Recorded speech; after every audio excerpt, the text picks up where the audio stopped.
Start. We can You start, and then I'll come in. You can say Garrett. I'm happy to do that. Cool.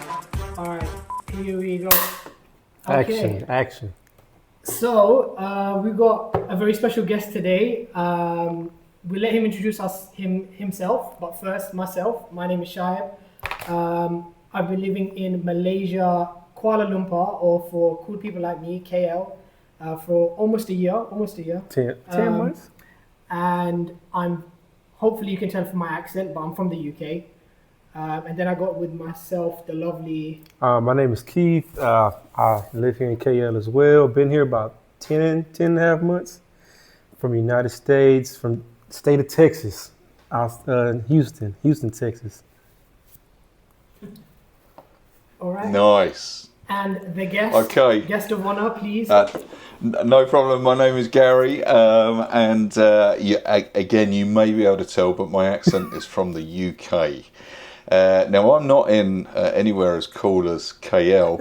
I am in PT, Portugal, and I have been here for, that is, technically I've been here for about 19, 20 months now. So, over a year. Coming up to the 2 year mark. Yeah. So officially it was 2023, June 2023, but we did some travelling. So that's why I say officially it's 20 months, but we haven't been here all that time.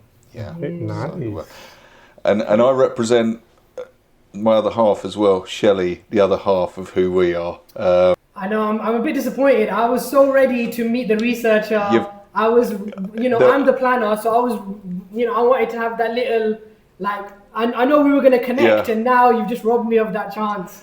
You wanted the brains behind the outfit, and I'm sorry, but you got the beauty instead. That's a good one. No, but you know what? I've been enjoying your content. I pretty much binged it the other day, and it's so. Oh, you were the one. Yeah, but you know what? That was you then, yeah. But you know what? It was so interesting to watch because. I've known you since before 2020, right? It's been a while now. 2018, at the end of 2018. Yeah, I'm trying to figure that out. Yeah. But that's the thing, because I was watching it and then I was trying to match all the dates up. I was like, oh, because I was still in the UK in 2020. So because I don't remember us having two in-depth conversations about we want to leave. I feel like it was always a cursory, top of the line sort of look of we want to leave, but I never felt. I mean, you had more of a chance of leaving than myself, I'd say. But it always felt maybe a bit of pie in the sky type of thinking, and I think when I watched the content, I was like, man, we both did it somehow. Yeah. Do you know, it's interesting. I mean, I had no idea that you'd even gone out there until we connected again to KL. But yeah, it's one of those things. I think we had the planning for such a long time, but none of it becomes real until you actually make that move and actually move to where you're going. So, with you being there over a year, you've been there 10 and a half months. It's until you actually do it, it is not real at all. And I think that was the thing for us is, and I think we said in the video, I don't know whether you saw it, there's one of the videos where we have a removal lorry truck turns up at our house in the UK and we fill it full of furniture. And when that drives away, that's when you turn to each other and you go, oh yeah, it's happening. And until that point, I don't think we ever really believed that we were going to do something like that. So it's not strictly true because we bought a house. So, that's the giveaway, really. Late on what you said, to be honest with you, for me, even as I was moving our stuff out, I don't think it hit me until I got to the airport. Genuinely, because even though I knew, we're moving this stuff, none of it felt real until I was sitting in the airplane, having a nice little drink. I think that's when it hit me a little bit. I was like, oh, we're actually doing this. And, I think it probably hit us both because, but I wish I could have said the same, but no, that was definitely not the case for me. What about yourself? No, for me it was the same. It was get on the flight. It was like, oh, reality check. Like I can't get off. This is I can't change my mind. I'm really going through with this. They closed the door, and they doing the whole breakdown. I was like, man, I'm actually moving across the planet. So I mean, it's similar feelings. You don't really know until you leave. I packed up everything. It still didn't hit me until, like you said, that plane. I was like, what? 17 hours on a flight? Oh yeah, I'm really stuck. I'm really about to move. So yeah, that's a lot of time. That's a lot of time to think about it as well. Oh yeah. But it didn't really hit me until the plane. Then when I landed, it was like, yeah, I'm here. The heat index. So it was like, yeah, I'm here. Reality check is different. It is real different. I did want to ask you, Gary, about like buying a house and everything like that, but I do have some questions before we get to that.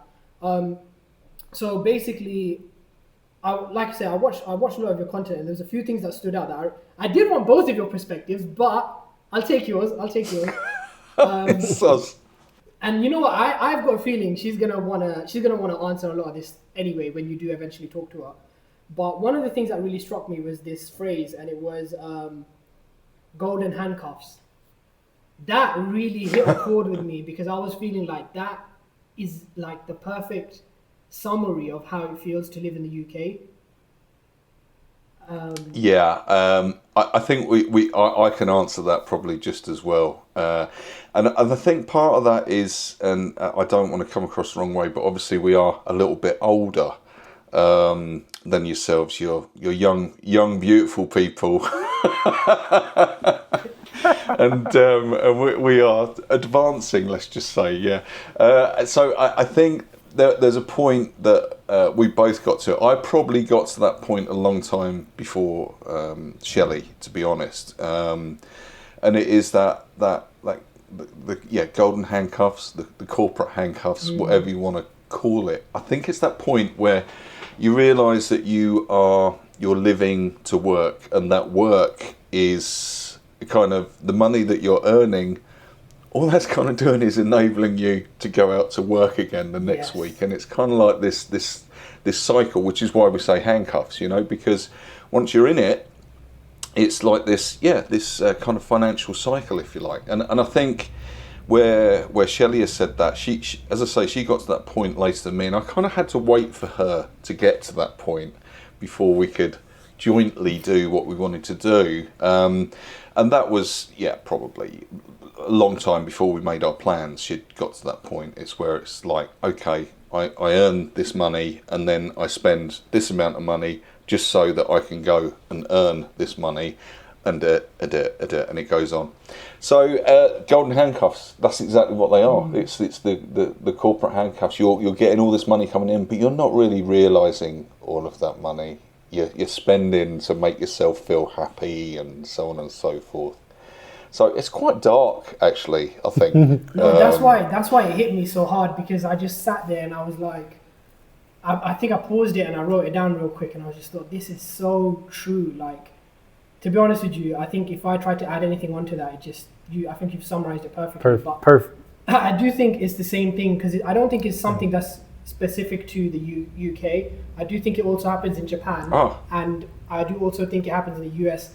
Just to say, we do have off camera, we have Hero, and he's helping us with some of the technical stuff. So you've maybe seen him on our podcast, but he is present. So if you do have any Japan-related questions, he is here for that.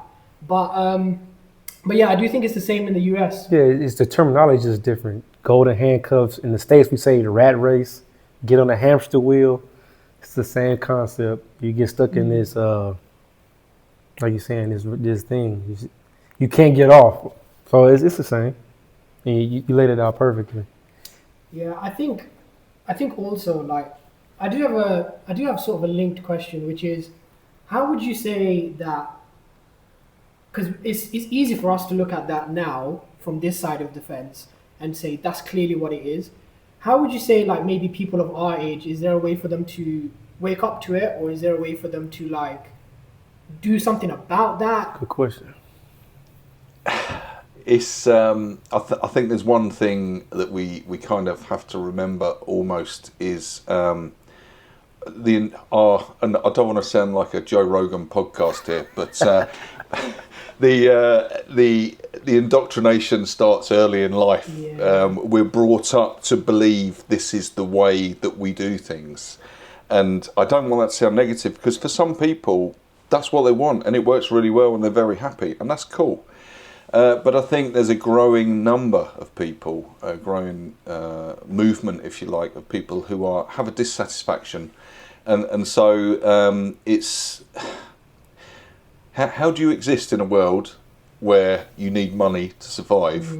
How do you exist in that world without having to rely on the paycheck that you used to get before? So then I think what it is, the best advice to anyone is you've got to put planning into it.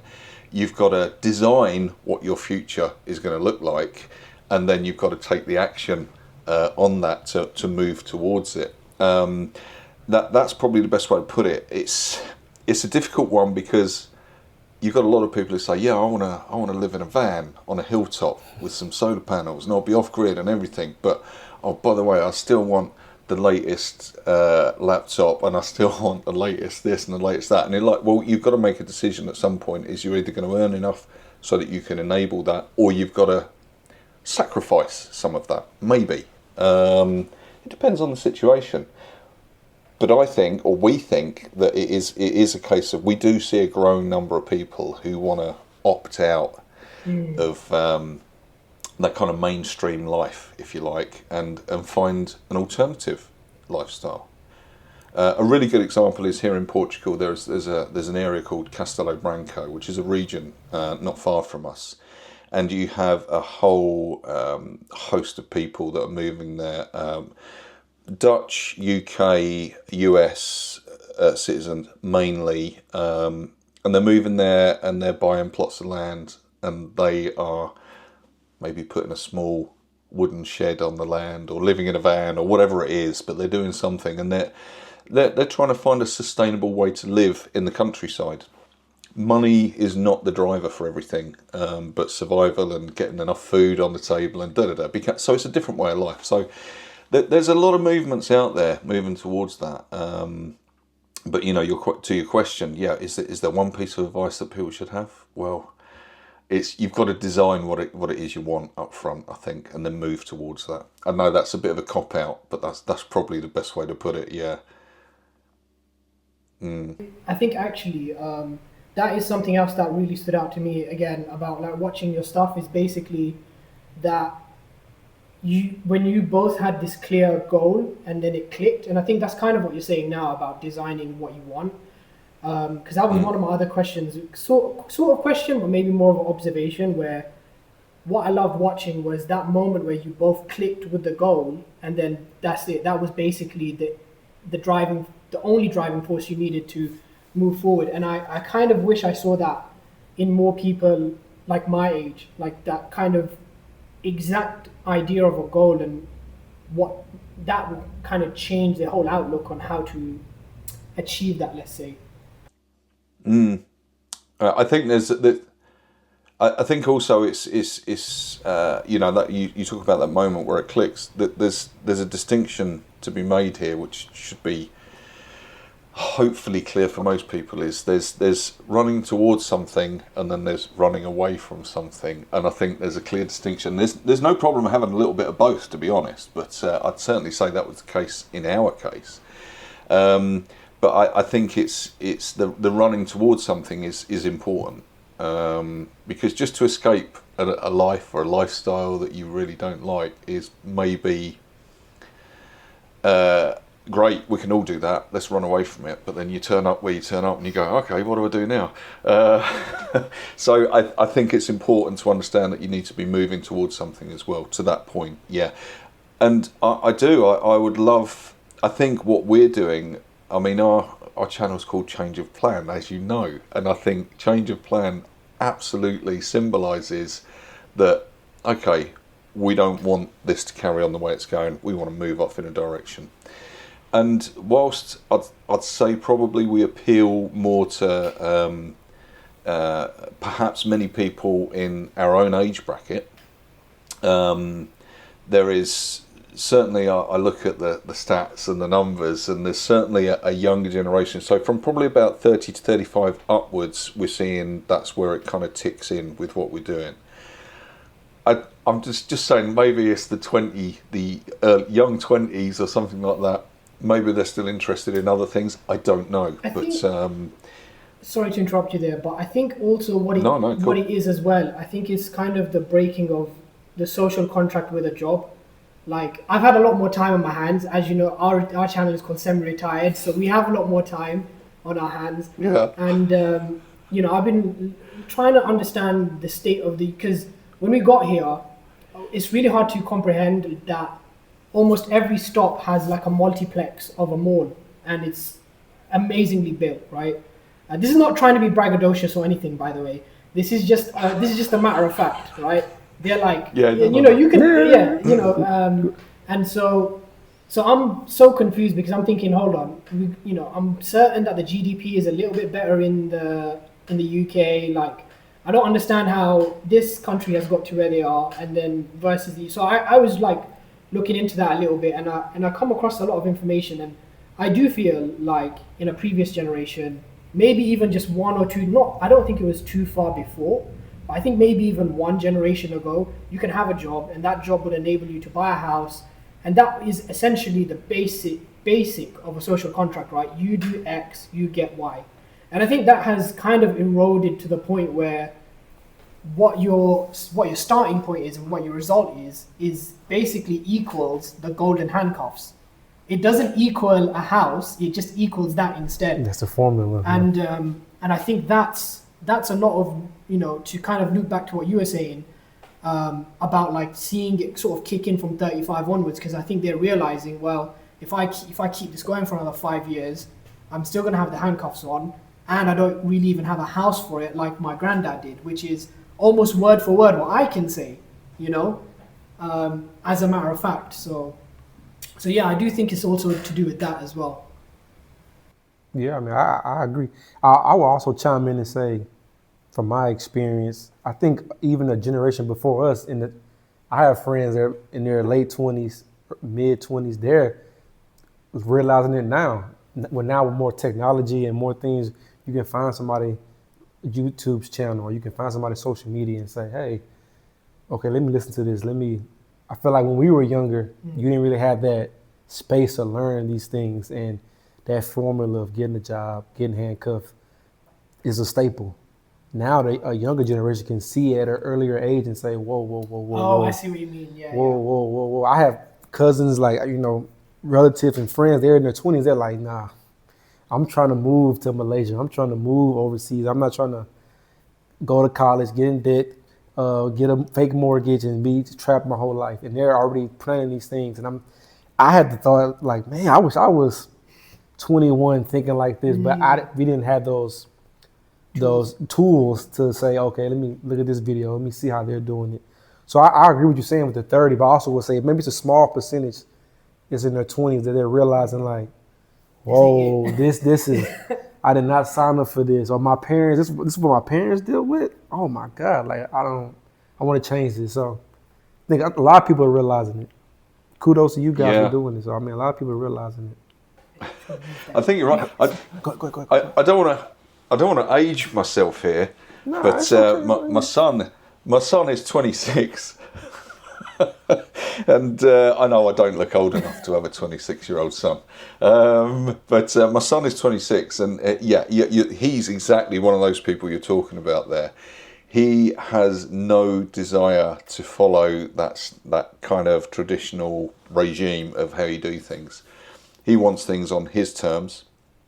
Yeah, he wants the ability to be in another country, to have some freedom, to not just shake off the golden handcuffs, but shake off the almost like the shackles of let's not talk about Brexit, but things like Brexit in the UK, which obviously had a massive impact on the freedom of movement of people, and I think younger people do look at the world differently to perhaps I did when I was at that age. So I totally agree with what you're saying there. It is, there's definitely a younger generation coming through that are thinking differently.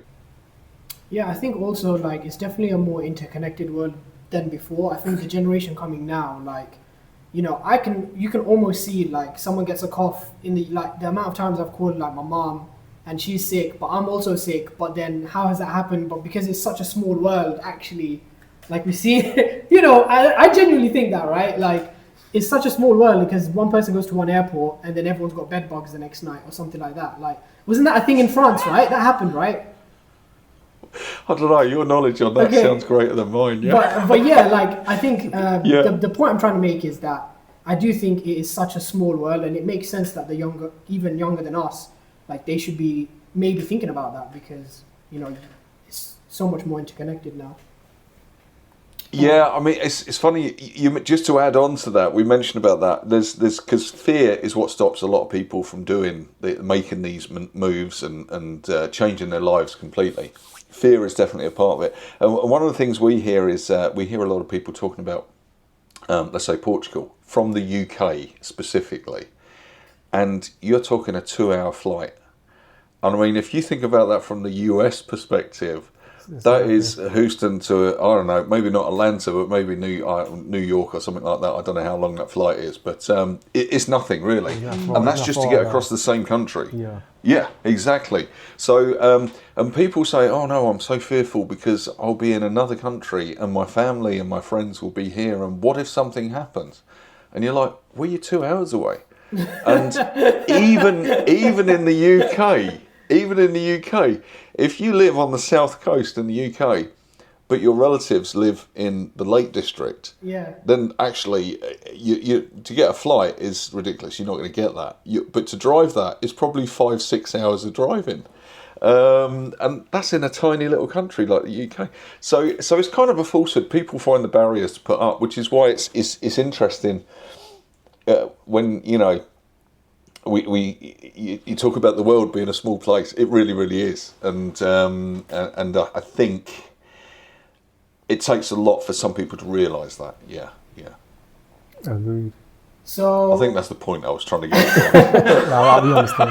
no, it's going well. I think it's going well. So let's move on. Basically, I did have some questions about like buying and renting and all that because I think initially when I was watching a few of your videos, I was sort of in the mind of like, I guess you're selling and then the idea was going to be to forever rent. But like when I watched more, clearly you bought the place, right? So like, I just wondering like, what was the like pros and cons of that? Well, we'll probably have a whole video about this at some point, and we have included some of it. It's really the idea is to be committed. So you'll get people buying properties here for different reasons. So you'll get people that buy a property in Portugal because it's a second home.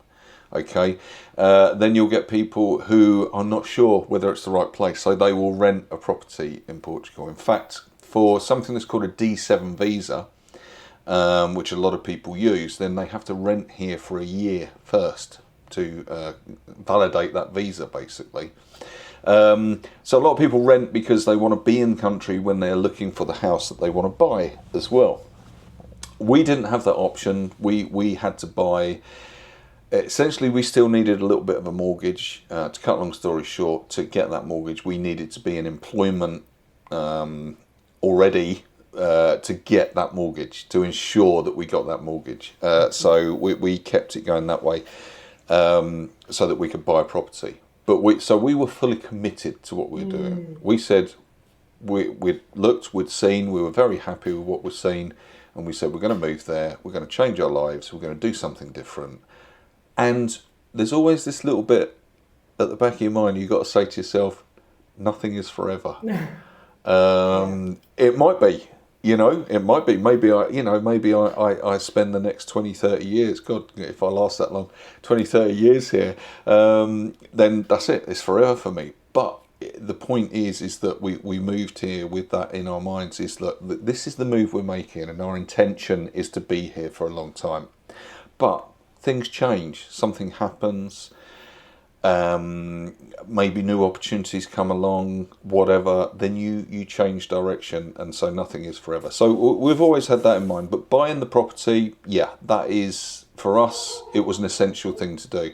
And I'm sorry if you can hear my dogs barking. No, I don't know no, if you you're can. fine, you're fine. I'm trying to shut them up, but they're That's fine, noisy. that's fine. No, you know what? Yeah, so Commitment, then, I guess, is sort of the long and short of it. yeah, for us it was about commitment. The actual process of doing it is very similar to anywhere else, but I guess that the essential thing is, though, for us it was about commitment. It's a home that we moved to. It wasn't a holiday home. It was our home that we were moving to, which is why we put so much time and effort into it, because it was where we were going to live, not where we're going to spend 6 weeks a year. Yeah, which is a distinction, because It makes a lot of sense, I think. yeah. You know, so I don't know the luxuries of being able to do mortgage stuff where the social contract is already deteriorated as we've mentioned. So that's not a sore topic.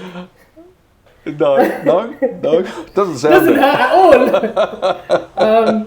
But on that topic, actually, I did watch one of the videos, and basically at a certain point you got to a stage where it was really frustrating to sort of finalize some things in Portugal, and you briefly considered Spain. It's simply, it was a case of there were only a certain amount of properties that would have been suitable.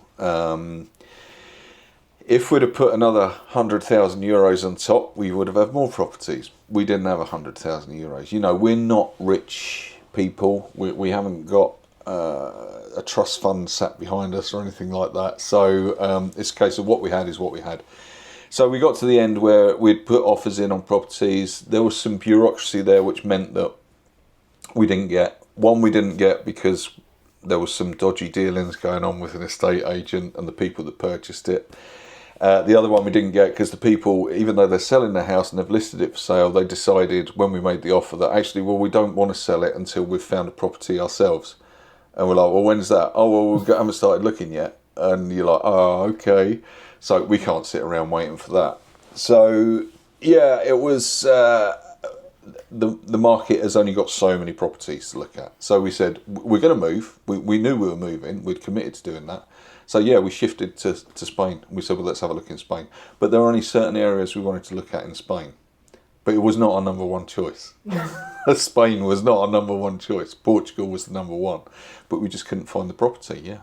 Yeah, I did like the story about how you guys landed where you landed, and now you're long-term friends with one of the people that showed you around and all that kind of stuff. Oh, it's the guys that owned this house. Yeah, we're friends. They've got another property here down the road from us. And we see them maybe, I don't know, 5-6 times a year. We go out for meals and we're good friends with them. So, which is unusual, I think, when you've bought a property from someone.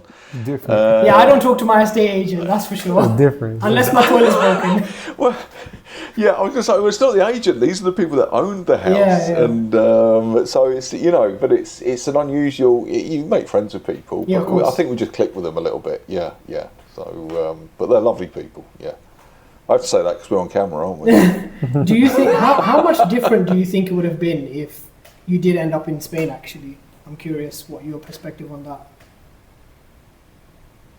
Very. You think? Obviously, I've not lived in Spain, but based on what I know, it's difficult to really say because I don't know enough about Spain to really answer that fully. But I think culturally it's a very different place, and how we would be received would be possibly very different to how we're received in Portugal as well. So I think Spain would have been very different. It would have been a completely different sort of lifestyle, possibly. But it's a very difficult one to answer. But it certainly would have been different. There's no two ways about that. Plus this way you got all the sardines you can eat. Well, that is true, but neither of us are fans of sardines. So the dogs like the sardines, so that's good. You know what? Actually, this links to a little bit what you just said. Kind of links to another one of my questions. Sorry, I know I'm being very question heavy. I'm just very interested and curious. No, this is go my for British it. nature. I don't get to show it out too much. It's The great. nosiness is present. I've no problems in sharing, and when I share and you talk back, it's good. I get some info from you guys. I went. Feel free to throw some questions back at me as well, at us. Yeah. That's what we're here for too. But what I was gonna ask, absolutely. Maybe this next question is for all of us, right? But basically, I think one thing you just hit on there briefly was kind of because you've never lived in Spain, so you don't know how that would be like. And one of the things you said in your earlier videos was basically there's a difference between living somewhere and then going on holiday somewhere, and I thought that was quite interesting too. Yeah. Well, we've all done it, haven't we? We've been on holiday vacation somewhere, and you go to a nice hotel and they give you nice food, and then you go out to the pool or the beach or whatever. It's a nice experience. The reality is, for want of a better way of putting it, I'm living here now. I've got a septic tank that I've got to empty every month. I've got a leak in the roof. I've got this going on. I've got that going on. Oh damn! I've got to go and buy my own food from the supermarket. You need to get your ID. The list goes on and on and on. And this is why it's so funny because I don't want to make us sound big, but obviously we have a pool with the property as well, which is closed at the moment. We got a pool too. Don't worry. It's not. All right. Let's all have pools. Yeah. So. We have a pool, and people think that every day you're just sat in your pool with your pina colada, and we're like, no. Do you know what? If we're lucky during it, no, I wish we were. And this is another distinction. I mean, it's quite kind of ironic because you are the semi-retired gentleman, and people think that because we've moved to Portugal and we don't have a job here, then everyone thinks we're retired. And we're like, no, we're just constructing this new life where we're going to earn money in a very different way. And so, but because they think you're retired, they do. They think you're sat in the pool all day, every day, with your pina colada just floating around. And the reality is, we do get to float in the pool, but it's normally at the end of a long, hard day. And, we'll get to 6 p.m. in the evening. Temperature's still way up there, and it's like, let's jump in the pool, cool off, and have a pina colada or whatever. I don't drink pina coladas, by the way, but so this is what I mean. Is if I was on holiday, I would be in the pool drinking pina coladas all day, and I'm not. So that is not the reality. The reality is I am responsible for this property. I'm responsible for walking the dogs every morning, etc. The list goes on. There's things you got to do, and you don't get that when you're on holiday. And also, when you're on holiday, it is a snapshot. You just get the best bits. That's it. Yep. You get the best bits of a place. Yep. And which is why when we say we live in Portugal, everyone automatically assumes that we're right next to a beach in the Algarve, and it's sunshine 350 days a year, and that's not the reality. Is you're living somewhere, and to have that. I mean, it goes back to what we were saying earlier. If you're changing life, you've got to have that in mind. What you're going to, it's not a holiday. It's where you're going to live, and that's different. You guys must have had this, yeah. Yeah. No, I think with everything you're saying, 100%. I think it's like you're saying individual, but it's the mindset. So when I first got here, maybe first 3 weeks it was holiday. I was at the pool. I was having a great time. Then about the 4th week, I was like, all right, I can't do this. I got responsibilities. Even though I'm not technically working, but I have responsibilities and things to take care of. Even just myself, I'm like, nah. So I had to change things up a little bit. So I get what you're saying. It's different for different people, but I would say it's a mindset. I mean, because you could be in our position and still be like, it's a holiday. I'm living it up, but I don't think like that. It rubbed off on me maybe at the first couple of weeks. Mm-hmm. Then it was like, okay, back to what we said earlier, that rat race that kind of around will be built into the golden, what we saying, the golden hand, cuffs. Golden cuffs. Like, okay, I got to change my mind. I can't really swim every day. I can't have fun every day. So, yeah, same thing. It's just his mindset. And like you said, friends are calling. Man, you're not at the beach. You're not at the mall shopping. It's like, oh man, no, dude. I live here. Like, it's like you said it perfectly. It's not rain and sunshine. I mean, sunny sunshine every day. Like it's life. Things happen. It's not the same. So I had to get used to that. The first couple of weeks were like that. Then At first month, second month, it was like, okay, I gotta lock in. I gotta do something different. I gotta figure a game plan. What we said earlier, organize something, put something together. So, the same thing. I love what you just said there about the first couple of weeks, few weeks, and I'm gonna call that. I would call that the honeymoon period. Oh yeah, it was the first couple of weeks. You just have that. This is great. Wow, and you've got to soak it up. So totally with you on that. Definitely. So I do have a question. I do have an answer. I think mine's maybe a tiny bit different. But since we've last spoken, I'm married, so I have a wife. Do you know? I'm sure I like the Instagram post. I'm sure I did. Responsibility different. So you know what? Well, that's both of us. We both got married since we last saw each other in the flesh. Yeah. You got married, I got married. Yeah, so cool. There you go. Congrats. So you carry on. Sorry. I think I do feel like I had similar feelings maybe at the start.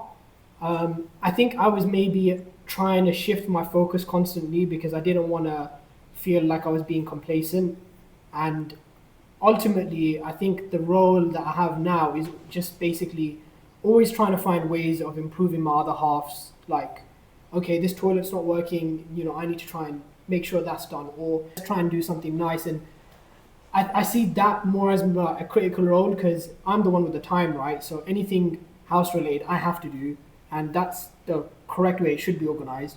And then anything extra curricular like that we do together, like for example we're going to Japan, right? It's like probably one of the biggest holidays we're gonna be going to, and pretty much spent the last month and a half planning like each day of it because I want to make it nice for her too, right? So I think that's probably more my perspective on that, because I don't know if I necessarily look like, I think the holiday aspect of it kind of shifts from like, how can I take care of this person to the best of my ability? And that really is, because I think on holiday you're maybe both a bit switched off, but when you're present, you're not switched off like that. Does that make sense? I think that makes sense. It's a different way of doing it. Your first couple of weeks, honeymoon, and then you realize, okay, I can lock in and be a better partner. I can lock in. That's it. I can lock in and be a better husband. The first couple of weeks, and then you locked in. So it's the same thing. I would say. I think you hit on a really good point there. Actually, is that whatever it is you're doing, it's a contribution towards the team. Let's say whether that's you and your wife or whatever. It's even in our situation. There's Shelley has some other gigs that she gets to do work-wise that I'm less a part of, but I form the home base or whatever base camp here, and I'm looking after stuff here and so on and so forth. And likewise, I've got my own projects that I need to go and do, and I need her support when I go and do those projects. So I think whatever it is you're doing, whether it's fixing toilets, I don't know why, but I got an image of you in a toilet when fixing a toilet. Then, Shoaib, I'm just trying to think what's wrong with your toilet that needs fixing. Nothing. I'm They worried actually about fixed it really quickly. They got us a whole new one, and my other one was kind of busted. They fixed everything in like 3 days. Like all of that stuff is really good here, I have to say. I was going to say, is that because you're in a? So that's the landlord that's done that, is it, or exactly. fixed it, or so yeah. So that's the benefits of not owning your own property. Right. Someone fixes your toilet for you, yeah. It is definitely interesting because, I think we're in a situation that I don't think we could even have fathomed in the UK. Like, I think the only way I can ever equate it to anyone when anyone asks, like, where we sort of live.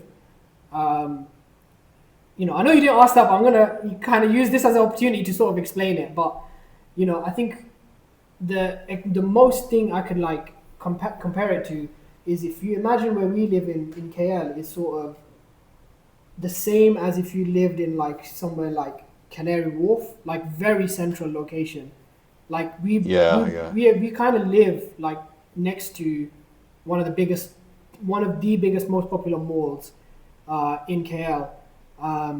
So like, ask me if I would have ever been able to even remotely do something like that in the UK.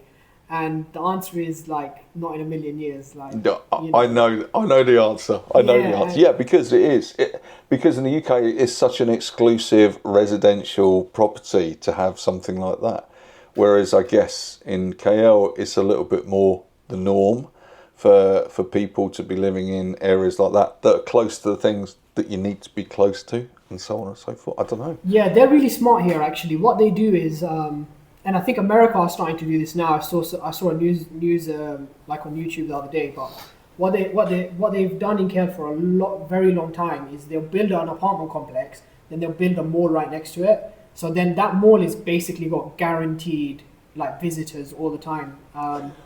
But Yeah. I think for our building, it was the other way round. It was the mall was first, and then they built, because it was such a popular mall, they built like a bunch of complexes there. But this is kind of part of the difficulty of living here, is sort of like, how do we go from the socio-economic thing that we're in now in KL, and then we might have the thing of going back, right?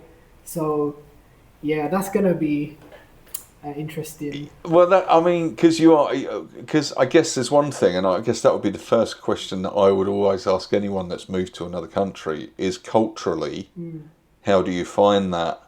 Bearing in mind that you're probably we'll leave Hero out of the conversation just for a second, but one being US and the UK, there's some kind of alignment there in terms of culture, and I guess there is with Japan as well. There is some alignment of culture.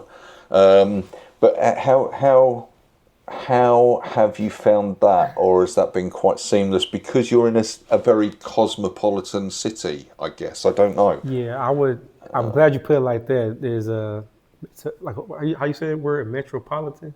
Yeah, metropolitan. Like, so when my family back home asked me, they're like,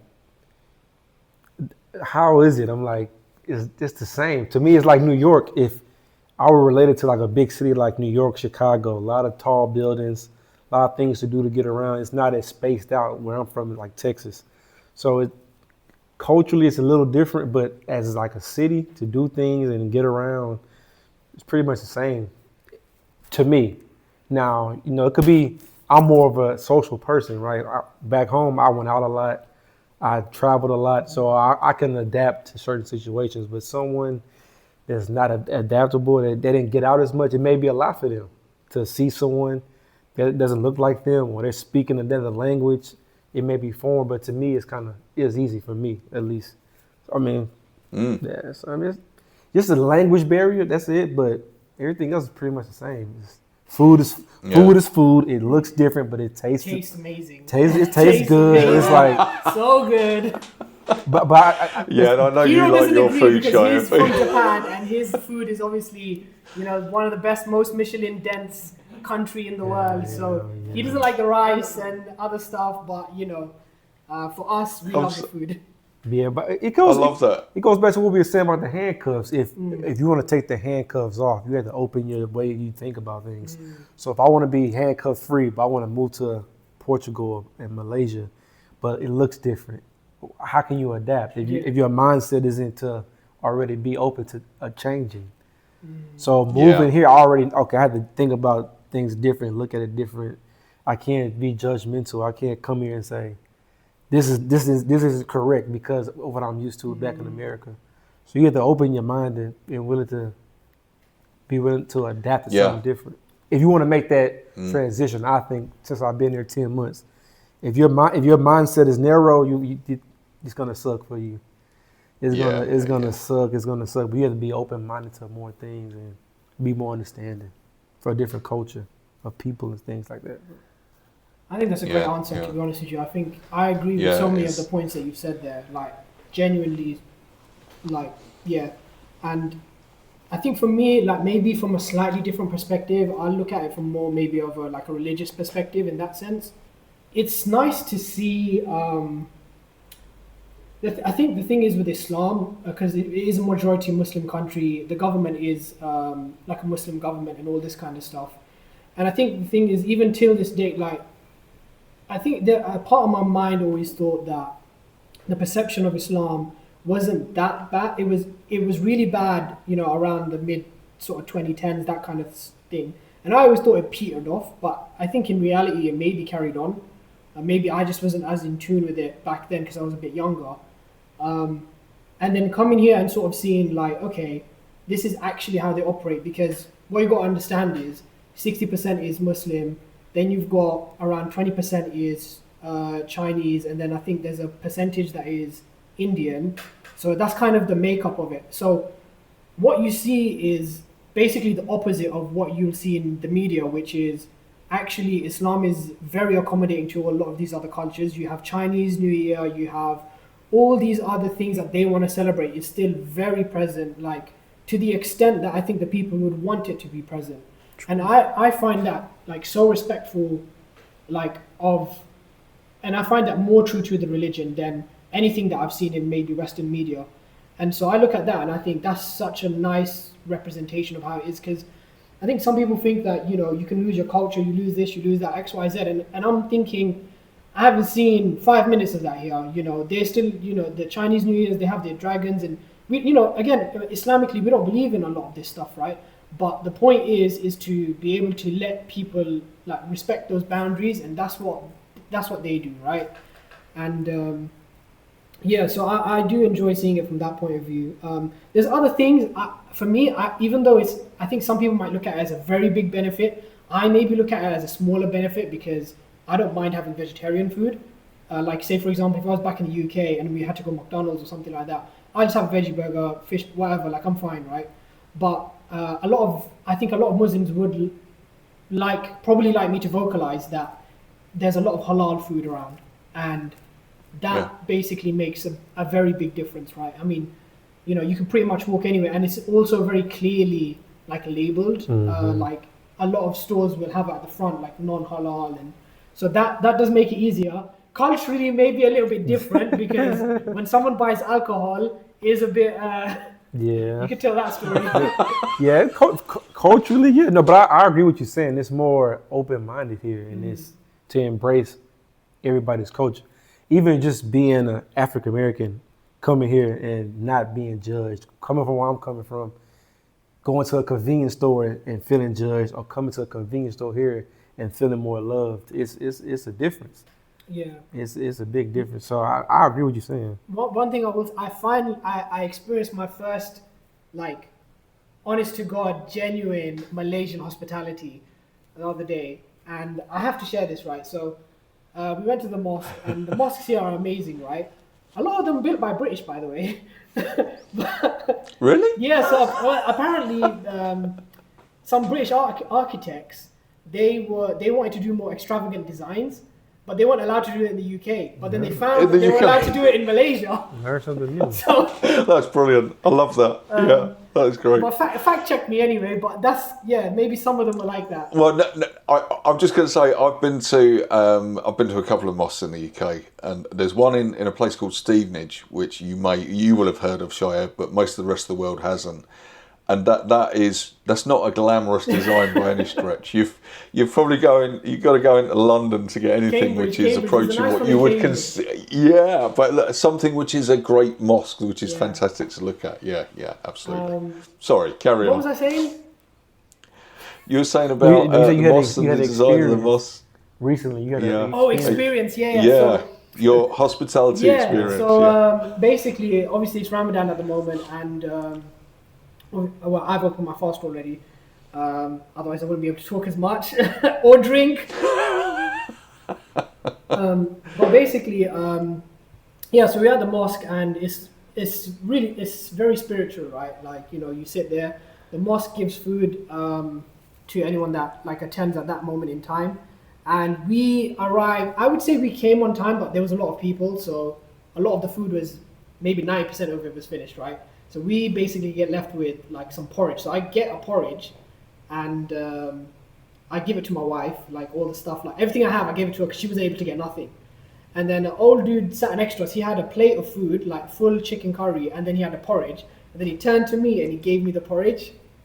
And I was just like, you know, I was like, oh man, like, you don't need to do that. But I didn't want to argue with him because I knew he was just going to argue with me. So I was just like, you know what, thank you so much. I will, because obviously I've been fasting all it, I will accept it. And it was so nice because I just think like, you know, I'm sure this kind of stuff does happen in the UK, but it's just nice to know people are like that's sort of here as well. No, yeah, definitely. I think there's a couple of things there that I think of that may be relevant. Is the part of it is around the more you travel and the more cultures you see and the more you dip into what other people are about, whether that's religion or whether that's the language or whatever it is, there's a whole host of stuff there. Then the more tolerant, the more, and this is a no-brainer, we know this, but the more tolerant you become, the more understanding you become of other people. And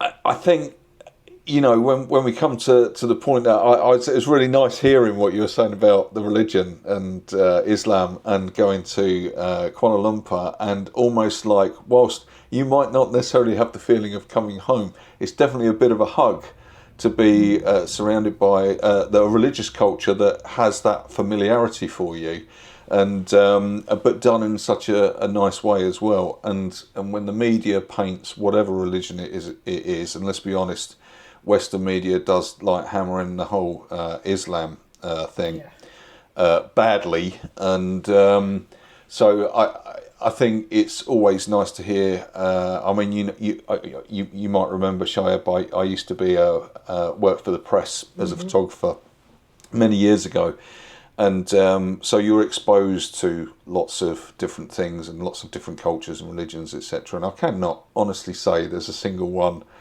that has ever stood out as being bad in any way, shape or form. So it's perception, it's all sorts. So it's really nice to hear that you've, moved in there, and it's such an accepting culture as well. In Malaysia, full stop, yeah. I think they just try and accommodate so many different ways. But yeah, like there's a lot of things that you can just see they embody the openness of like that unity type of thing of multiculturalism. And like thing is, I think in Western media, like they always say something like whatever they say, right? They're always harping on about something. But I'm sitting here and I'm thinking it's so beyond far from the truth. Like it's what I see here is so the opposite of everything you're talking about. Like Islam is very against like idolatry and multiple gods type of thing, right? And they still, it still happens that other faiths that have that belief here, they practice it openly. It's fine. So when I see that, you can't do this and you can't do that, I sit there and it's like, what are you on about? Like this is like the perfect case study of everything that happens. And yeah, that is anyway. Yeah, it's nice. They're forward thinking. It's good. It's forward thinking. It's tolerant. I think that's the word that I would use. Is tolerant. And what I mean by tolerance is not that you're biting your lip and being tolerant. It's a society that is tolerant to whatever anyone's belief is. Exactly. Whether that's Buddhism, Islam, Christianity, whatever, or nothing at all. And each to their own. It's interesting because in Portugal, obviously, it's a very heavily Catholic country, and so there's a lot of occasions which are focused around the Catholic religion, and obviously we've had Shrove Tuesday, Mardi Gras, whatever you want to call it, has been this week, which has been interesting because we have a lot of Brazilians living near us as well, and the Brazilians tend to want to party a bit more. It's true. They want to party. Yeah, and so they let off fireworks here. I don't know where they get these fireworks from, the military by the sounds of it, because I duck when I hear these fireworks going off. I think the first time I heard it a couple of years ago, I thought the Russians were invading us. Put it that way. No offence to Russians. My dog is Russian, so I'm very happy with Russians, by the way. So it's. They do a lot around the religion here, and in fact, this year I'm a motorcyclist, and I'm going, and I can't remember it's the Portuguese name, but it's the blessing of the helmets, blessing of the crash helmets. So, and I thought when I heard about this, because I saw loads of motorcyclists going to it last year, and it's in a place called Fatima, which in the Catholic Church is very important because there were visions of Mary that happened there. Okay, so it has a very significant kind of symbolism in the Catholic Church. But anyway, so I thought there'd be a few motorcyclists going to this, and I can't remember the exact number. It's something like 180,000 motorcyclists went to this last year, which is why the roads one day of the year they're just absolutely full of motorcycles, and all because of the religion. So it's the impact, and I love that. And I'm going to be honest, I'm not a particularly religious person. I'm still investigating what religion is, put it that way, yeah. So I think it's all relevant, and but I don't subscribe to anything specifically. So I find all of it incredibly interesting, and I love it. And so from a cultural point of view, it's dead interesting to see what people's, their symbolism, their beliefs, their practices that they do. I think it's all fascinating, personally. But that's me. At the risk of being a religious podcast all of a sudden, let me ask you about your pets. Because you guys got something in common. You got your pets in common, you know. You've got one dog, right? Mm-hmm. And then Gary, you've got two. And yeah. You know what was so funny to me? You needed pet passports apparently. Yeah. I'm curious as to how that works for you out there. But for us, it's fairly simple. It was even more simple when the UK was in the EU because you just have an EU passport which you could just take and go anywhere. But as soon as they left the EU, we then had to get a certificate when we left the UK. And that is a vet charging you a ridiculous amount of money to say that your dog... I think it was 80 for each dog. Okay, that's not too bad, I don't think. Well, that's pounds. Oh, no, it's not too bad, but it is. Well, no, because like 6 months before, it was free. Okay, I take your point. Yeah. But obviously, and that's unless you've got to have some jabs, then you've got to pay that on top. Okay. So you've got to make sure they're up to date on everything. So it's 80, but once you get them into Europe, the great thing about the rest of the EU is it's pretty much still together, holding on there. And so they get a Portuguese EU passport. Oh. And with the Portuguese EU passport, they can go in and out of the UK as much as they like. But what you can't do is get them to travel around Europe on a UK certificate, which is weird. So I don't make the rules. So it's a bit crazy. So once we got our dogs here, we sign up with a local vet. We get the EU passport, and they've been brilliant. You know, last year we travelled all the way around Europe and Scandinavia in the camper van. I think there's only one place that we had to make an allowance for the dogs, and that was going into Norway. So they have to have a deworming tablet before they go into Norway. But we went into Norway, there's no border controls, nobody checked anyway. So we probably could have got away with that, but you want to do it properly. Yeah, of course.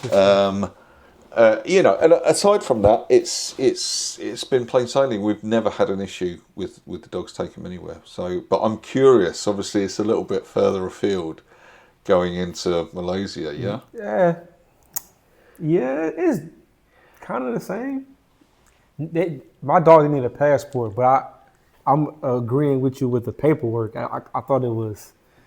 They didn't need it. It kind of was like, what's the point? I felt like I was getting finessed. I'm at the vet and they showing me my bill. I'm like, well, you didn't even do anything. What did you prove? What is this paperwork? Tell Shayab this, because this is what we're talking about. Yeah, they did nothing for this money. Yeah. Yours is 80 pounds. Mine was like 500. That's a lot. I'm like, exactly. See, wow. now 80 pounds don't seem too bad. I'm like, okay. He needed a health certificate. He needed to get something approved by the vet in order for the Malaysian government to stamp and say, we can accept them. So what happened on the first time, we didn't realize that. We're talking to our handler that's handling all our paperwork, and she was like, your dog is fine. Just make sure he gets his updated shots, which we thought was, okay, that makes sense. So we get to the airport, and the lady was like, he needs his health certificate. It's a certificate that he needs from the vet, and then the Malaysian government has to confirm. So I'm at the airport with luggage, my wife, the dog, she's crying. I'm with my mother-in-law, she's crying. I'm like, what's going on? So they're calling the embassy. Yeah. The embassy is like, we you know, they got on speakerphone. He's like, well, we don't view animals the same as you guys do in the Western world. He needs this one piece of paper, but with a signature on it. And I'm like, dude, okay, if it's not that important, I have his vaccination, I have his rabies shots. Shouldn't that be good enough? And he was like, in a perfect world, yes, but the way it works, we need this paper. We need this single piece of paper. So we had to leave the dog behind. And it took what? It took him 6 months to we can get him.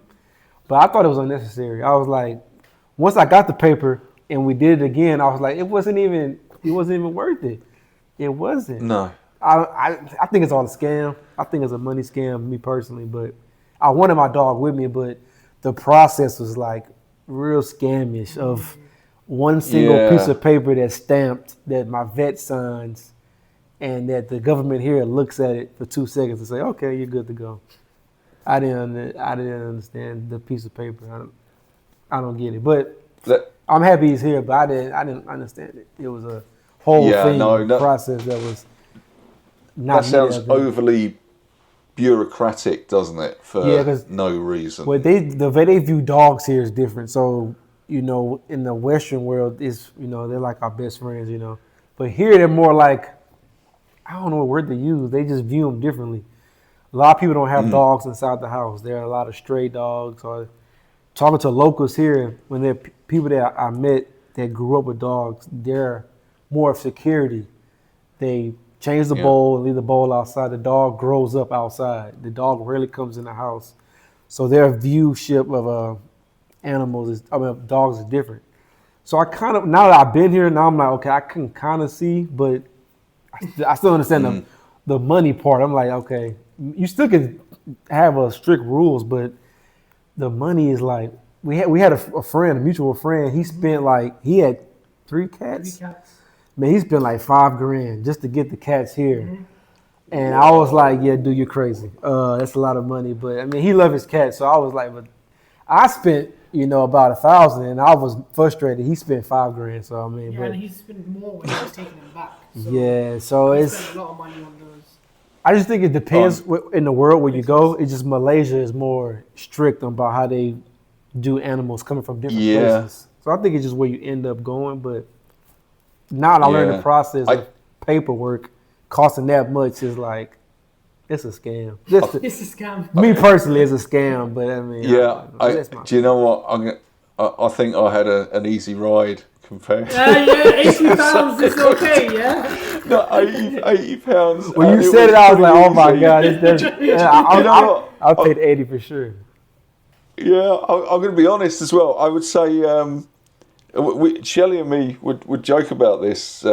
It was me because Shelley's on an EU passport. She's an Irish citizen, so she's got an EU passport. Mm-hmm. Whereas I'm on a UK passport, and we're obviously the evil UK according to the rest of Europe.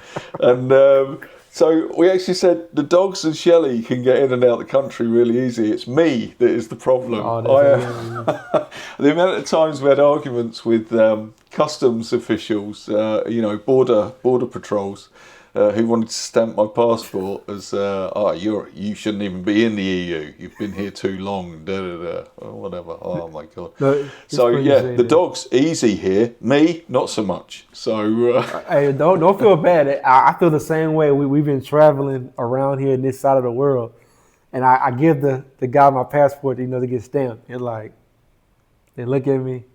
It's always a gentleman sitting next to them. They're all speaking their language like. I can tell they talking smack. It's just like, look at this American, look at this guy. I think he's fancy. They throw the book at me. I'm like, I didn't do anything, man. I'm American. Oh my god. It's the US and the UK passports are not worth a lot at the moment. I don't know. Not, dude. It's not good at all. You know what? As long as they can get us the visas, it's fine. Yeah. No, exactly. Well, I'm a resident now, so that makes things a little bit easier for me. True. So, because that means I can be in Portugal for as long as possible, and it means they never stamp me as an overstayer in the EU when I leave the country. But that's a whole nother story for another time, getting residency. But that's crucially important to do that for the likes of me, because I'm not on a visa. So. that's where it's different, you know. Yeah, but we'll save that one for another day. Yeah, Yeah, do this again, that's about man. 3 hours just on its own. So I do have another question. What do you think?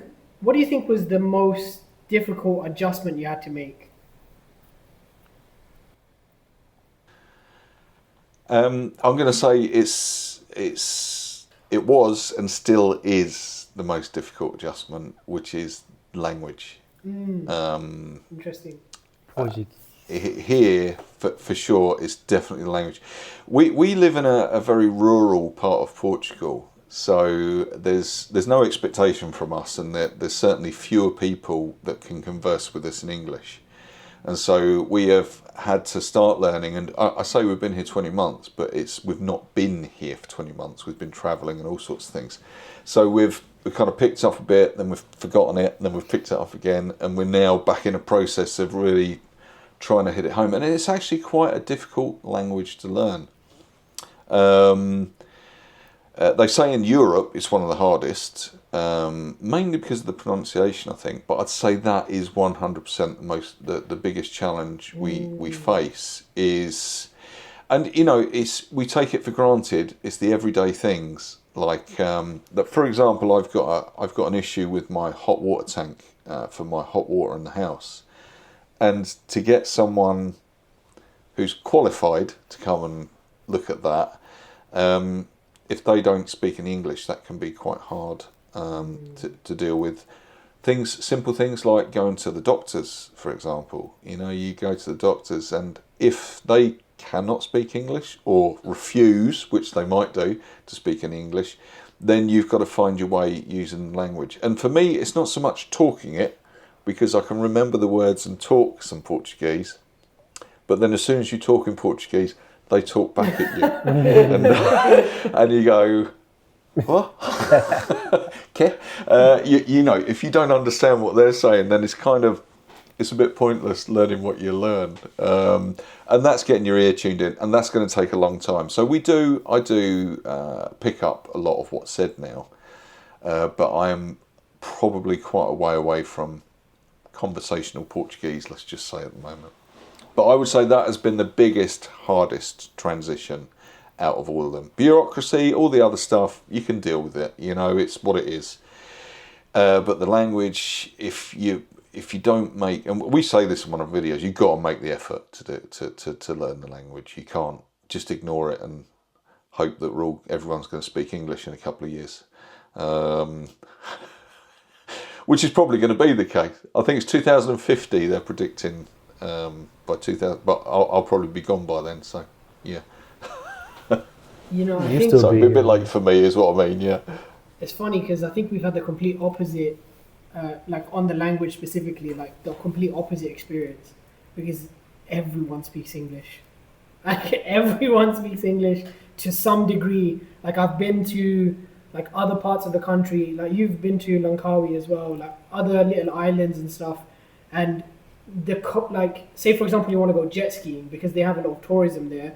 They can normally speak English, but then also and then Singapore has I think English is one of their main languages, so then that kind of filters through a bit, I guess. And you know, I'm guessing Malaysia probably thought, well, this is our closest neighbor, they're speaking English, we have to try and teach it because of them, not necessarily because of the UK.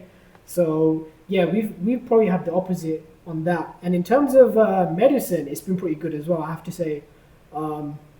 Like I think on our last podcast we mentioned like I had a visit. I think the visit was around GP visit was around £5.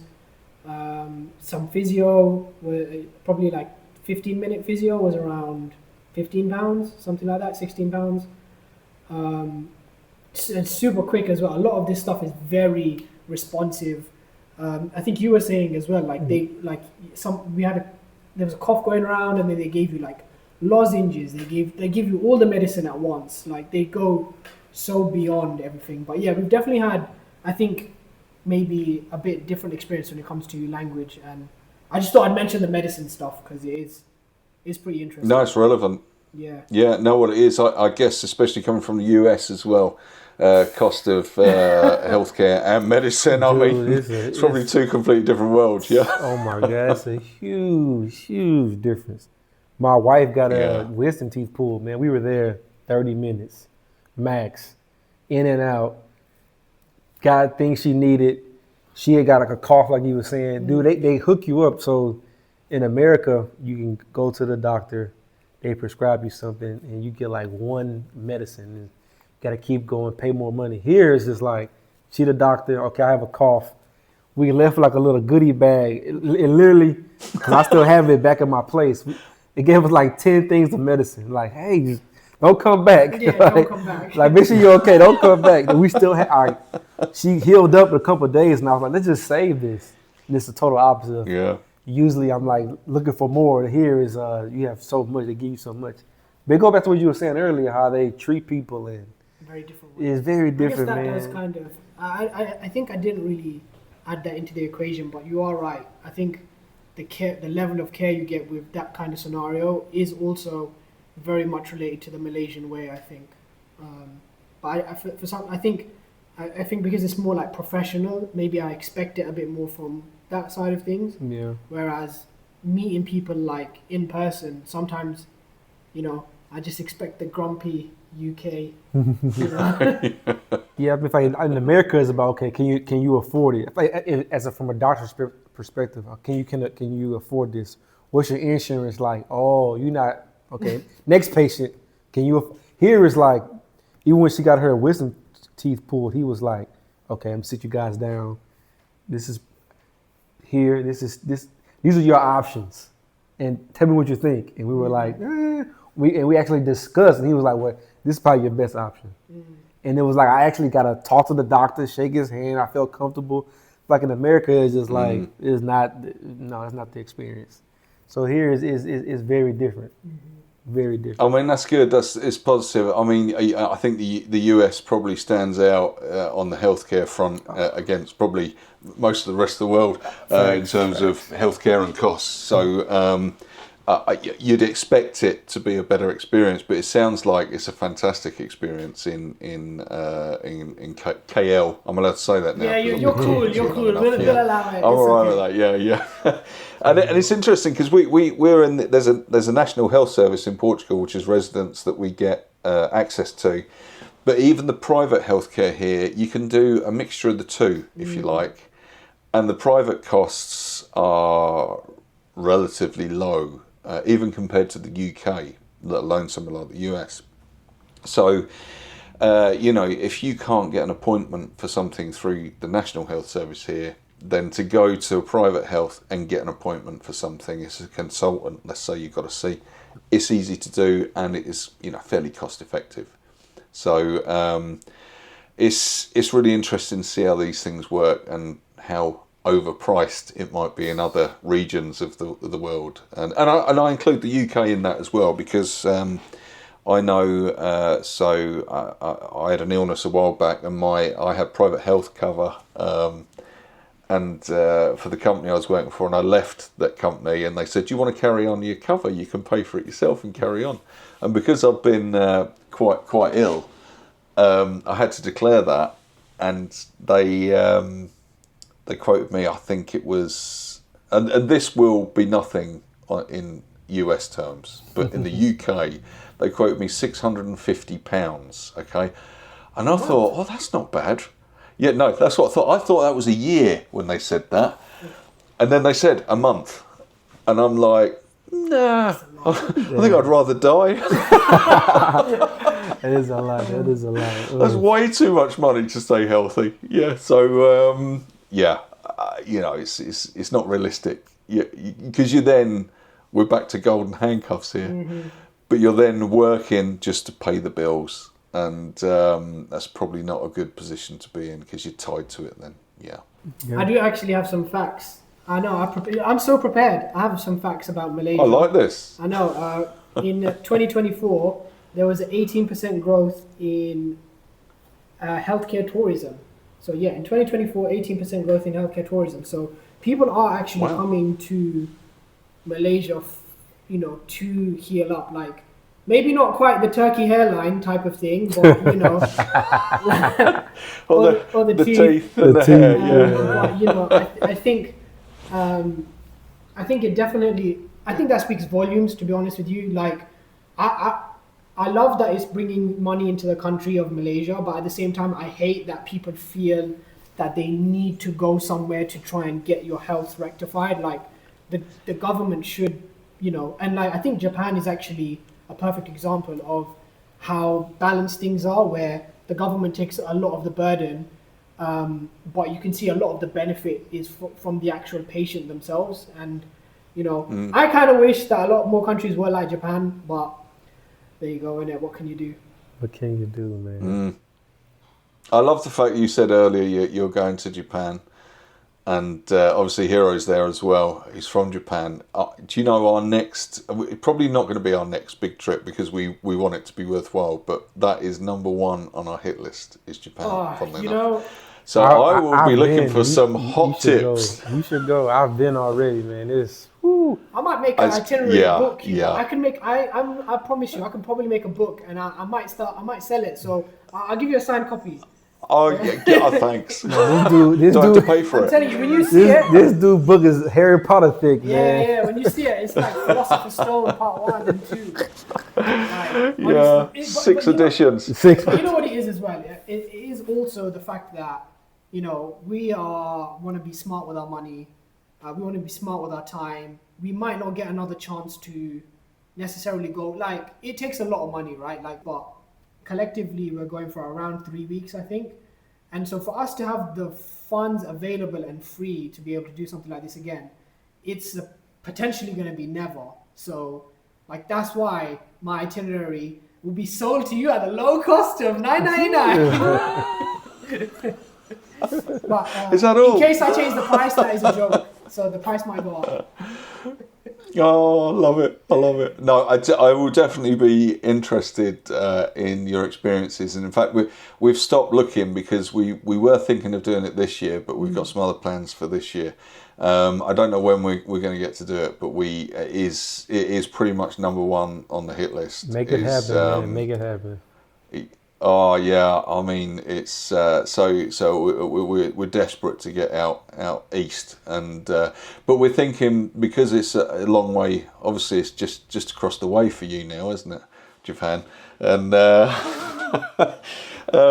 for us, it's quite a big journey. So we're thinking, could we combine it with? I don't know. Maybe we'll come to Kuala Lumpur. You should. Listen, you got a solid year where I could. You know, there's a high likelihood of me being free. So if you want a good tour guide, rendering service for the low price of $9.99. No, is that $9.99? Do I get the Japan guide as well for $9.99? Is that all in one? No, I'm kidding. But definitely you should come around. I got some good places for you to go, and we would love that. Honestly, we would love that. So and good I out was. there. I've hosted a few people already. Like they don't want to leave. Put it like that. Anyone that's come, they don't want to leave because it's too nice. The weather's nice. You know, I do have a conspiracy theory about the weather app. I think the weather app is conspiring against tourists from coming to KL. And Malaysia specifically, because when you check it, every day it says it's raining. Every day it always says it's raining. But it's tropical. How long did it's tropical, isn't it? I can see what you're saying, but I agree, it's tropical. So it does rain. It just doesn't rain in the areas you think. Yeah, but when you look at the app, it says it rains all day. But when you're actually here, maximum maybe like an hour. Yeah. And then, not to mention, you'll probably be in a mall. You'll probably be in like. You won't even know. No. But listen. Yeah. The point is they've perfected indoors because it's too hot. So you're not going to be like out all the time. Like you'll be out in short bursts. So you will most likely miss the rain. Like 70, like you could miss the rain from a transit from your hotel to your tourism destination. So if you go to the Batu Caves, which is like really popular here, like I think my little brother was here and we were going there, and I think the whole train car, like the car journey, the rain finished. Like that was it. And then the heat basically makes most of the rain go away. So you, by the time you're at your location, it's gone. So I am Joe Rogan. That's my theory. Oh, the semi-retired gentlemen and their conspiracy theories. Yeah. I conspire against the weather app. I don't believe it. By the equator. Yeah, you could be right there. I never trust any apps on the weather anyway, because you're going to get caught out. Yeah. I mean, we're all right in the summer here because it's just sunshine. I agree with you, man. It just says sunshine. June, July, August, just sunshine. That's it. Nothing else. Yeah, so you get the 4 seasons then, I guess, right? We do, which is why everyone thinks, because we live in Portugal, that we're out on our sunbeds all year round. I'm going to give you an example. We have our fire in the house. Okay, so it's warm at the moment. It's quite mild. So we've gone out this morning. I could have gone out in a t-shirt today, but I had a fleece on top as well. This is to do the dog walk in the morning. So we're up in kind of like the mid-teens in terms of centigrade during the day. So it's warm enough to be wandering around and doing your thing. We're getting rain here and there. But it is very seasonal. We do get a winter, so we do drop down to like 0 and -1 What's at that night. like? At night, yeah. And but it's at night, so we have the fire going, and we get up in the morning. And even when it's down to 0, people are like, "But you were saying it was really cold." And then they see a picture of us, and we're sat in our t-shirts because it's 16 degrees the next day. So you know, it is seasonal, but it is. I mean, let's compare it to the UK. I'm not going to compare it to Houston because I'm pretty sure you got some good weather out there. But yeah, it's certainly the UK. You know how miserable and grey it was, Shayeb. That's what you don't get here. We get the seasons, all 4 seasons, but that miserable grey, dark sky misery that goes on for months on end is not a thing here. You know. And it is grey out here at the moment, but nothing like you get in the UK. You know, actually, but you can see the light coming in there. Yeah. Actually, I took a few pictures of like perfect grey in the UK. Like I literally made sure every time my last few walks to work, like every time I was getting to work, I was like, this is so like you know when you go on Dulux color chart thing and you pick the most grey thing, that's exactly what it looked like. And I purposefully took multiple pictures from multiple angles so that I can remember, like, this is what I'm leaving. Like, anytime we think about going back, I will just find that picture again and be like, there's a reason we left, and it's this greyness. Well, you know that colour chart, I call it RAL 7016. That's the number for grey, okay? So just remember that. The UK grey is RAL 7016. There you go. It's just complete grey. Okay. Well, you know, the variation is nice because obviously in KL it's basically 30 degrees year round. Like there is no variation like at all. You know, no variation. I tell you one thing I do miss. I do miss a cool night breeze. You know, because like that is one thing I miss desperately. And the closest you can get is if it rains just before sunset. You'll get because the temperature's dropped and now the sun's gone, so you'll get a little bit of a breeze then. But yeah, not quite. We're right by the equator, dude. It's 9. Well, so you do Celsius, I do Fahrenheit. Mm-hmm. Well, so what's the difference? It's I was just looking at it. So it's about what 30 Celsius? Degrees, you mean? A degree, 30 degrees? Yeah, it's about. Yeah, it's currently 26 degrees right now, but normally it's like 30. Normally it's like 32. 32, yeah. 33 every day. Every day. No difference. Every day. Yeah, no, there's no seasons. I mean, that is different because it's no seasons. Seasonal. No seasons, nothing. Yeah. Every day. So now the board doesn't sound too bad. No, I get that. But then, I went to Dubai quite a few times, which is different again because they have less rain there. But obviously it's just hot all year round. And I remember, it's just like moving from one air-conditioned place to another air-conditioned place. That's all they do there.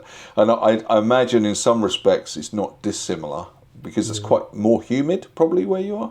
Yeah, actually, you're right. But I think this kind of links into something that... So I know I was asking earlier about like what's the hardest thing you like adjusted to.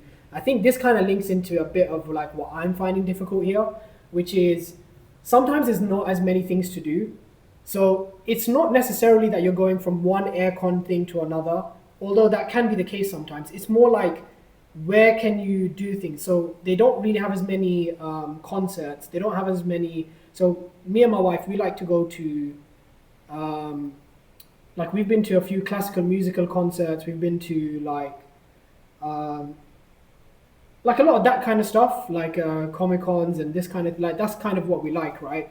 And these kind of events, they are held like few and far between. Like it doesn't happen as often, and that is probably because, like, say for example, if you came, like we would be outside, right? There is obviously tourist attractions outside, but the other thing of it is that once you've done a lot of the tourist stuff, which we would have done in probably the first 2 weeks, there's not really a lot of information on like, you can go here. Like, so I took Hero the other day to like some Pokemon event. Like, I'm a geek, okay? Sue me, I don't know.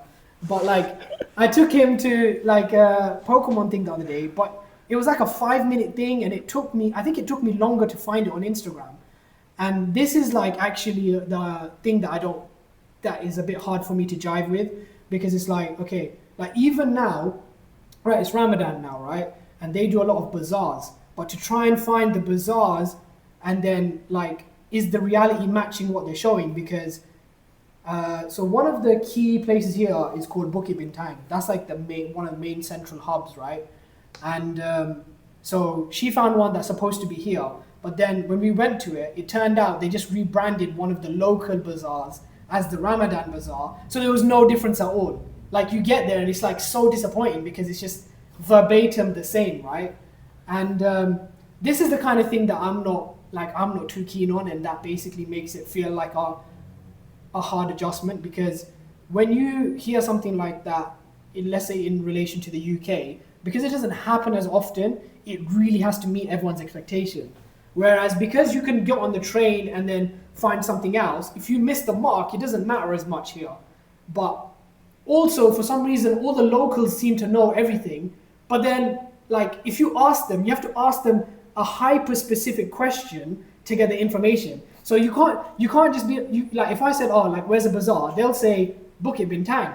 Then we'll go back and be like, we went to Bukit Bintang, it wasn't very good. I was like, no, you should have gone to this one. And it's like, but if you gave me that information at the start, like, and not wait for me to ask the hyper-specific question, then I would have gone to the nice one. I think the world is conspiring against you and me, because that sounds like Portugal, I tell you. Yeah, this is the You thing. have to be in the know to go to things here. You have to be in the know, yeah. You know what, I had to wait. I had to try and train my Instagram to like recommend all of the Malay stuff. And then I went and followed all the malls and like, I'm trying to find something, like anything. Like, we've been to a couple of things. We've been to like a Harry Potter concert. We've been to one of the Comic Cons. Like, they played classical music in the Harry Potter one. We went to a video game, classical musical concert. Like, we've done stuff, right? But the point is, like, the Harry Potter, put it like this, right? The Harry Potter musical concert, it sold out in the pre-sale before the public sale. So that means, us including, only basically staff and anyone who had access was able to buy the whole 2 days. They had to add a third day just for the public because they couldn't even buy it.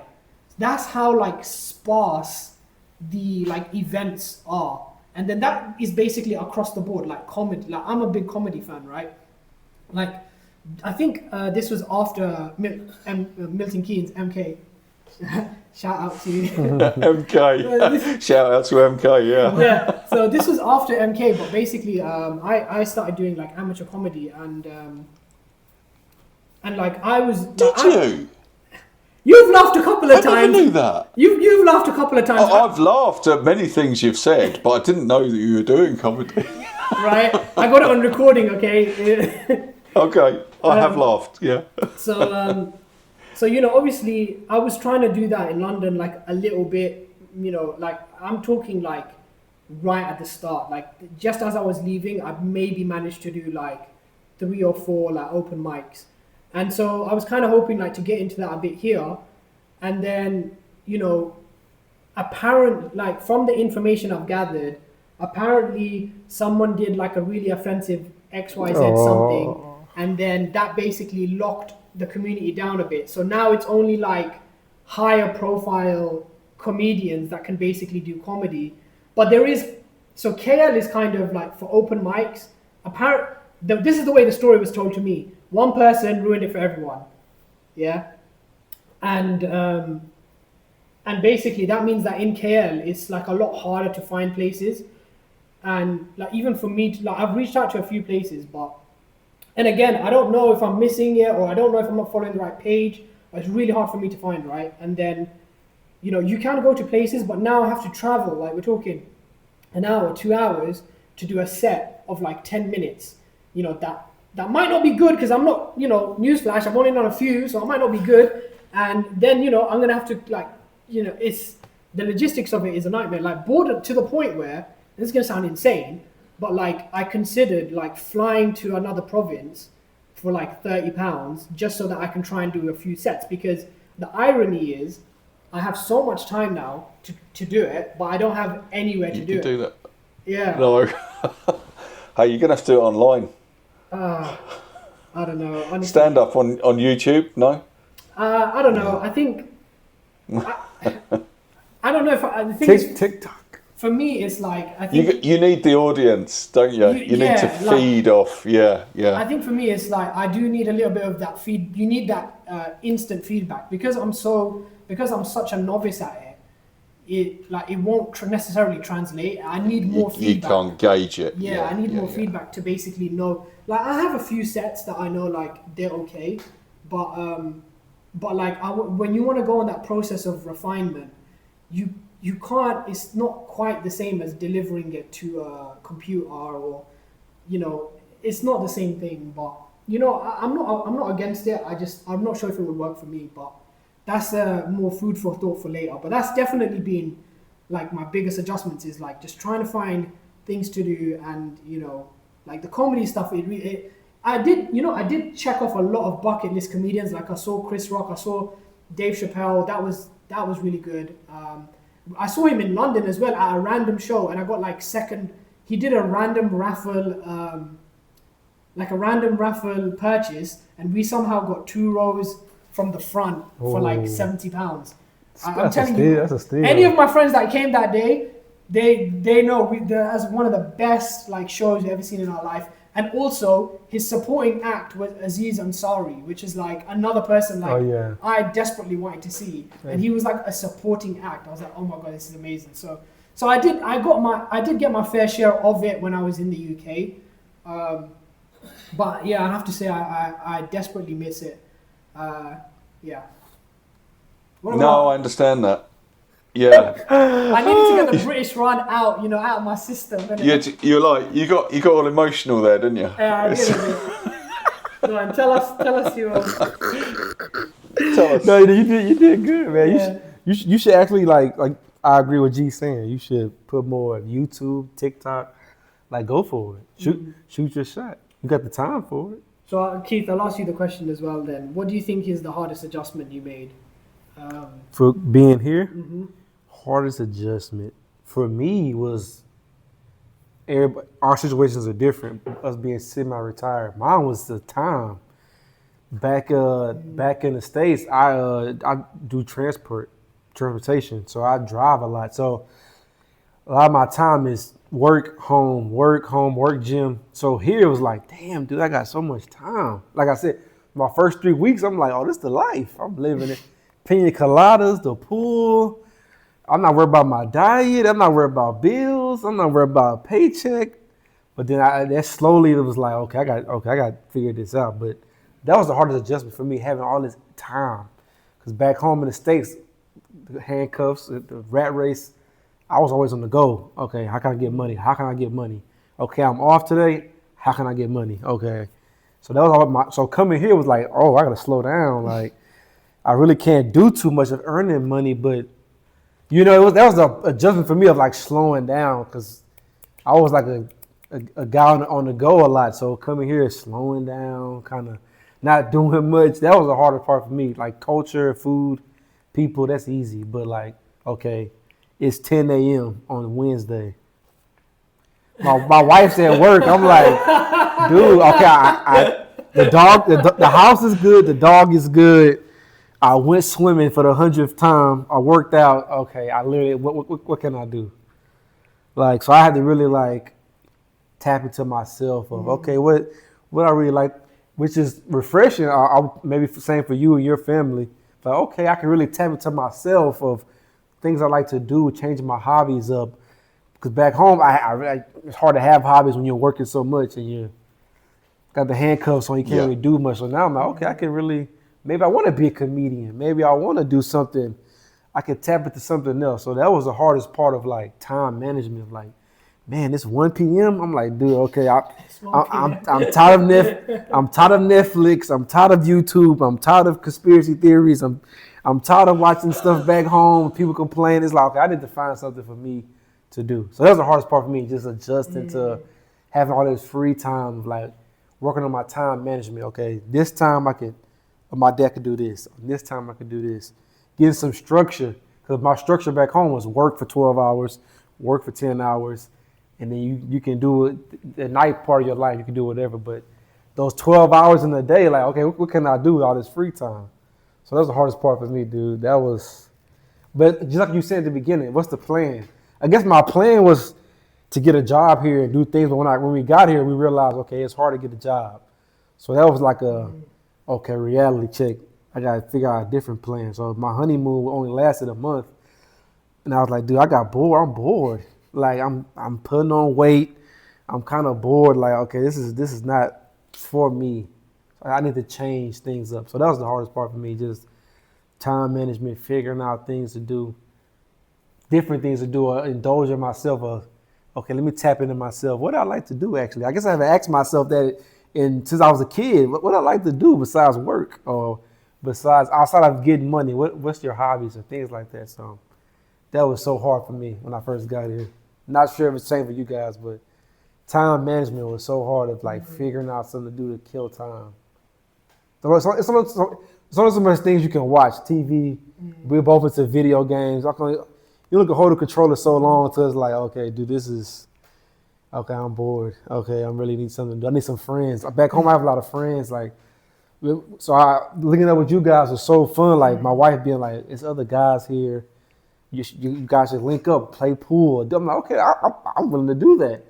Like, let's do something. Like, get me out the house, dude. I'm not a stationary guy. I can't just be in these four walls. I feel like I'm in jail. So that was the hardest part for me. You still with us, Gary?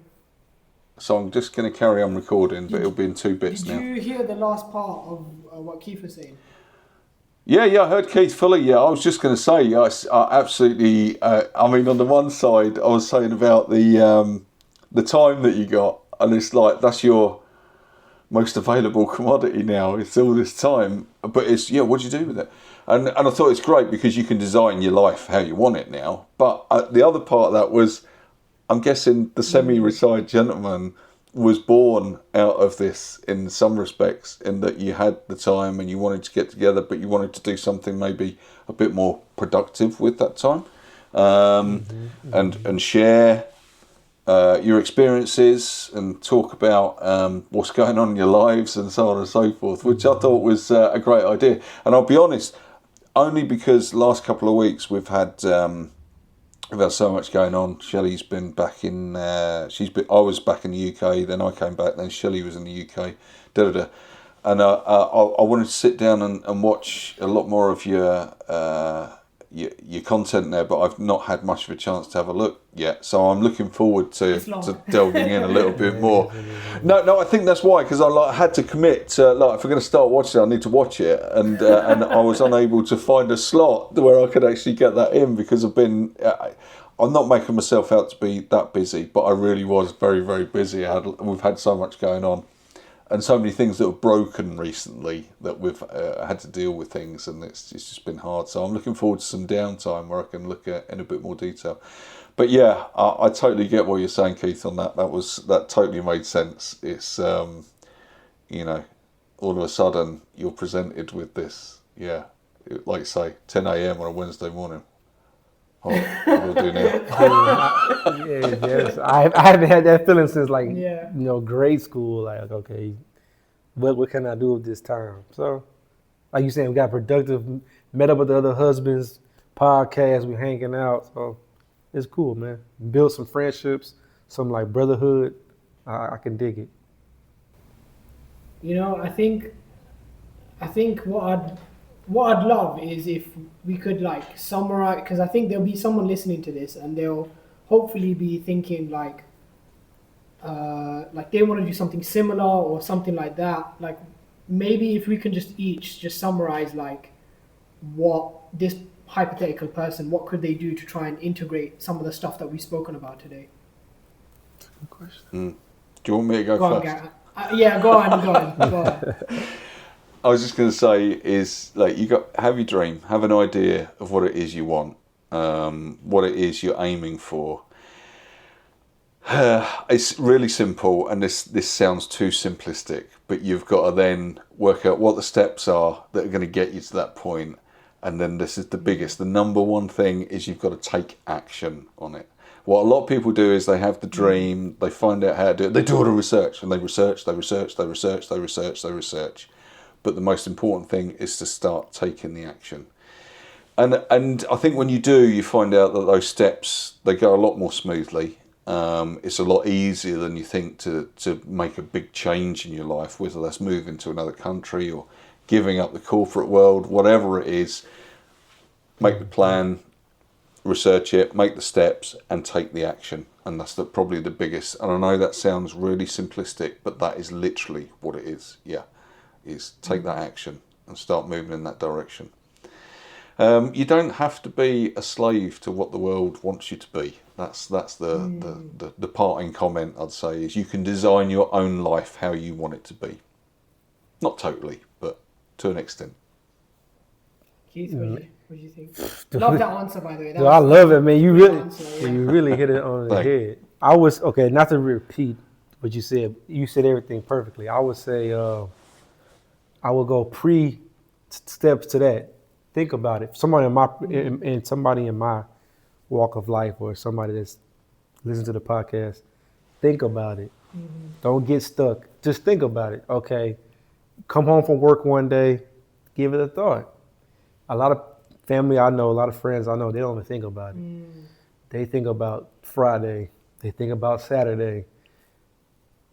Change your mindset. Think about it. Just give it thought. Like I agree with the action, but even before the action, think about it. Yeah. Imagine yourself 10, 20 years from now. Think about it. Give it thought. Give it the thought. Take a step back. Whenever you do have an off day, evaluate your life and see. Just think about it. Give some type of thought of like, can I see myself doing this? Just from my viewpoint, a lot of people don't even think about it. Monday work, I'm thinking about Friday. Friday's here, Saturday, drinks, hanging out with the family, barbecue, back to Monday.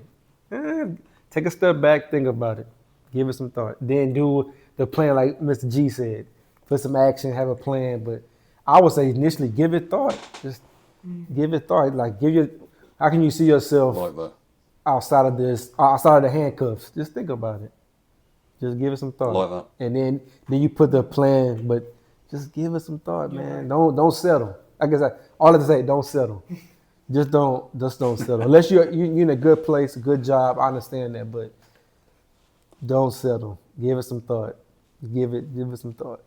I really like that. Nice. I really like that. I think that's I think that's a really good starting point for a lot of people, is that they should think about it. I think what I would say is that I think it's two things, right? It's everyone is in a different situation, not like I'm thinking of a person who might not necessarily be able to drop everything and move, right? I totally get that. But I do think you should anticipate for a scenario where your life might move in a direction that allows you to do that, right? You might have all these responsibilities and, you're probably listening or you're watching this and you're thinking, I can't do that right now. I cannot, just go to Portugal and view houses. I can't go to KL, it's too far. I can't do this. That's fine. Like, I'm not disagreeing with you. You know your scenario the best, and you probably are correct. You can't do that.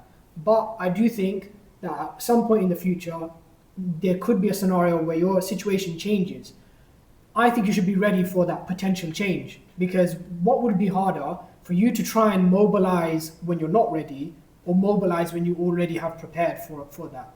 And I think that's like one of the key things I would say is be ready for a situation where you are able to do that, even if you can't do that right now. And the other thing I would say, my last thing, is do not be afraid. Fear is going to stop you from experiencing all kinds of things in life. And if you always let fear control you, you will not enjoy half of the things that are good in this life. So you're going to have to try and push past that, because sometimes the best things in life are on the other side of fear. And I think that's what I got. No, I agree with that, dude. Fear is. And also buy my book, only $9.99. I was just about to say, there's so much wisdom in this podcast today, and then you come out with that. No, you know what? The British comedy in me couldn't let it go. I couldn't let it go. You couldn't let it go. It had to. Is buy my book for $9.99. I'm there. Yeah. I couldn't let it go. But you know what? It's been so good chatting to you. We appreciate it. Thank you for your time. Like, it's been very difficult appreciate to you guys. time differences work. I do appreciate you guys. Yeah. Stay connected, please. And obviously, if you're down this side of don't worry. I'll be looking you guys up. Yeah. Yeah, if you want to ask our neck of the woods, yeah, you can also buy my KL special edition for the. Yeah. We should do this again. Honestly, maybe. I mean, we should periodically should do this. Yeah, you know, we could catch up. Yeah. We should do it and catch up every now and then. Well, no, now that I know you want to speak to Shelley, then yeah, absolutely. She's the researcher. I'm the researcher. This is the thing that we've got to talk about, you know. What are you saying, that I have no value? Is that what you're saying? No. Yeah, you got the looks. We've been over that already. we have been there. Yeah. I'm not the brains. The face of the program. The face of the program. All right. That is the end of the podcast, and thanks again for joining us. And thank you. Yeah, stay connected, and that's best of luck to you, man. Nice to meet you. Nice. And I want some real good sardines if I do manage to make it to Portugal. Sorry. Oh yeah, you're welcome. You know that. You're welcome. You're welcome to eat all the sardines you like as well. Yeah, for sure. All right, I'm gonna do that. There we go, my man. That's the end. Close. Yes, sir. Yee! Brilliant, guys.